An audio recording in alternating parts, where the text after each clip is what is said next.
Hey everyone, this is smpratte, and today we're going to look at one of my favorite Pokemon cards, the 1999 Tropical Wind. This is also part of the Rarer Than Charizard series. We look at cards that are rarer than base set Charizard.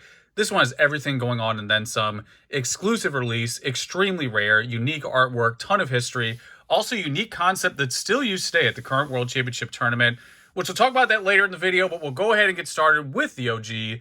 This is the original 1999 Tropical Wind from the Tropical Mega Battle Tournament. The only way to obtain this card was to compete in that tournament and or buy it from one of those competitors. No, you won't find this in your attic. No, you won't find it in grandma's basement. This is one of the rarest and most exclusive cards in the hobby. As the boomer that I am, I printed out the pop report to give you an impression of that rarity. So on the top here, we have the 1999 Tropical Wind with a total of 57 copies graded over 22 years. And then you can go down the line and look at the varying condition. What I think is most interesting is this authentic only option is higher than most cards. And what that probably indicates is that most of the condition today sits somewhere in here. So there's probably some collectors who just wanted to say authentic only because for them that looks cleaner. But ultimately, because it's so rare, condition isn't as important as acquisition. So this is something that is probably going to be higher because, again, it's more about acquiring the card than the actual condition. But for those who care, this is also a difficult card to grade. I'd wager that a lot of the higher grades are probably from early on, like closer to release, meaning that when you buy something, naturally it's going to be mint closer than release. Where today, 22 years later, you're probably going to see a lot more damage on these cards on average than you did 10, 15, 20 years ago. With that said, this one goes against the grain. This thing is fresh out of the kitchen from PSA. Look at that 5 cert right there. This honestly might be the last 9 that I ever grade for this card because it's not only is it so hard to find because of its rarity, but to get that level of condition, I'd say like 7 and above, is much more difficult today, and that's not going to get any easier moving forward. So what I really want to do with this card is just stare at it. This is one of my favorite art in the hobby, like top 10 easily. This is actually my first big purchase, like 12 years ago now. I remember when I saw this card, I fell in love with it. It just does everything. It's got that full 90s style. Yes, we didn't grow up with it in Toys R Us and pull from a pack, but it has that same everything, that same impression that I grew up with as a kid, like vending series and things like that. Also, it has the Tropical Mega Battle logo from the tournament. I think that's a cool bonus aesthetic there as well, really ties into the card. What you're going to see as we move forward through this Tropical series is that each card really has a very strong identity that only adds to this card and the whole series. So going back to the pop report, the second iteration of Tropical Wind was in 2001. So you see right here, this 8P, that's from the P promotion. If 57 wasn't enough for you total graded, we're talking 3 for 2001. Like 57 and then 3 for 2001. This is definitely not only one of the rarest of the Tropical series, but literally one of the rarest Pokemon cards in existence. I own the PSA 9 copy. It's been the highest grade example for over 10 years now. Actually, you can click the link below in the description if you want to see it. I have a showpiece listing on eBay where you can see the exact card. But again, you only have a 6, 8, and 9, total of 3 grade over 20 years. One of the rarest cards in the hobby, hands down. Forget rare than Charizard. It's rarer than Illustrator. It's rarer than almost everything in the hobby. So that is the second release. And then moving forward to 2004, this was the first World Championship Tournament when Nintendo bought Pokemon, and you could see right away, side by side, look at how they carried that design over. I mean, to me, this is just flawless.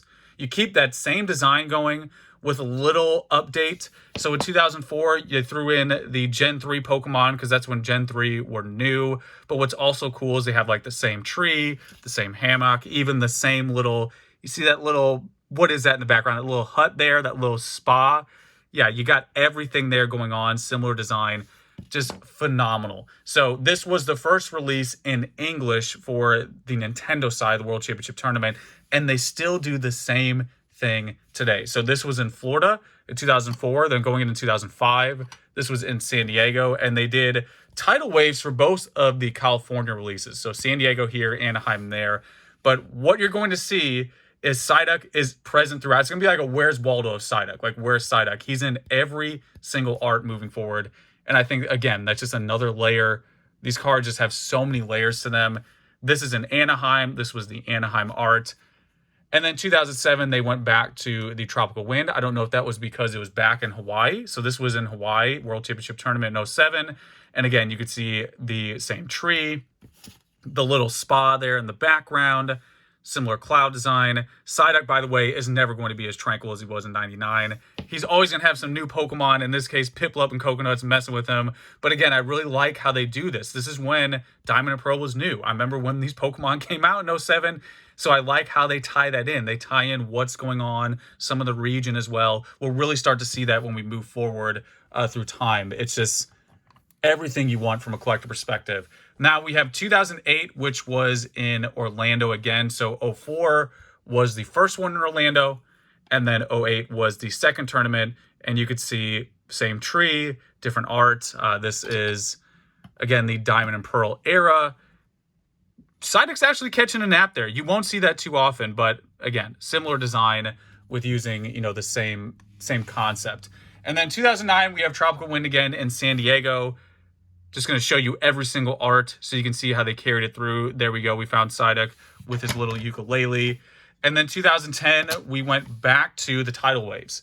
And 2010 was in Hawaii. So we went back to the tidal waves again, 2005, 2006, which has Pikachu in it, for those Pikachu collectors. What I also think is cool is people who do species, like if you collect Meryl's in this one. I don't know if there's a Hoppip collector. Comment below if you are. I've yet to see a Hoppip collector. Maybe you'll be unique. You'll be a one of one. But yeah, I think it's also cool because certain collectors will collect certain Pokemon. Like we all know who's collecting this one right here. There's only one of them in the whole galaxy. Now moving on to 2011, we have the Tropical Beach, which was interesting because this was my first World Championship tournament that I attended. I remember I roomed with a bunch of players and they're like, Scott, this card is super playable. Go downstairs and get as many as you can. So I did.